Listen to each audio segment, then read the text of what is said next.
అందరికీ నమస్కారం. ఈరోజు గుంటూరు రావడానికి రెండు కారణాలు ఉన్నాయి.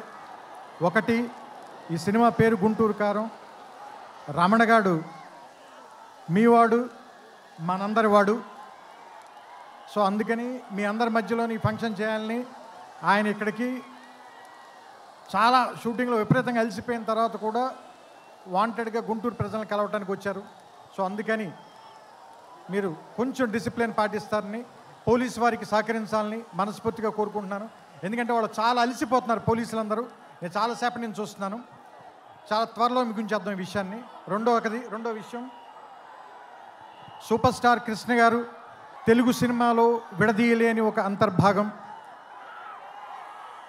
అలాంటి ఒక గొప్ప మహానటుడు, మహామనిషి. ఆయనతోటి నేను నేరుగా పనిచేయలేకపోయాను, కానీ ఆయన పనిచేసిన సినిమాకి నేను ఒక రైటర్ దగ్గర, పోసాని మురళి గారి దగ్గర అసిస్టెంట్గా పనిచేశాను ఆయనకి.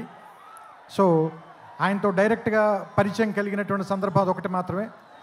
ఆ తర్వాత నేను అతడు కలేజాల సినిమాలు తీసినప్పుడు ఆయనతో మాట్లాడడం, ఆయనతో గడిపిన ప్రతి క్షణం కూడా నాకు చాలా చాలా చాలా అపూర్వమైంది, అమూల్యమైంది. సో అంత గొప్ప మనిషికి పుట్టినటువంటి మహేష్ గారు ఇంకెంత అదృష్టవంతులు అని అప్పుడప్పుడు అనిపిస్తూ ఉంటుంది. ఎందుకంటే ఆయన కొడుకుగా ఆయన్ని ఒక్కొక్కసారి నాకు అనిపిస్తుంది, ఆయన వెంచర్ చేయలేని సినిమాలు అన్నిటినీ వెంచర్ చేయటానికి, ఎక్కువ అడ్వెంచర్ చేయడానికి రెడీగా ఉండేటువంటి యాక్టర్ అనిపిస్తుంది ఆయన. అండ్ ఒక సినిమాకి 100% పనిచేయాలంటే 200% పనిచేసే హీరో ఎవరైనా ఉన్నారంటే మహేష్ గారు. ఇది చెప్పడంలో మాత్రం తెలుగు ఇండస్ట్రీలో ఎవ్వరు కూడా వెనక్కి తిరిగి చూడరు ఈ మాట చెప్పడానికి, ఎవరు కూడా. అండ్ నేను అతడు పనిచేసినప్పుడు ఎలా ఉన్నారో, కలేజా పనిచేసినప్పుడు ఎలా ఉన్నారో, ఈరోజు కూడా అలాగే ఉన్నారు. అంటే 25 సంవత్సరాలని మీరు అంటున్నారు, కానీ నాకైతే ఒక 2-3 సంవత్సరాలు కానీ క్రితమే ఇంట్రడ్యూస్ అయినటువంటి హీరోలాగానే అనిపిస్తున్నారు.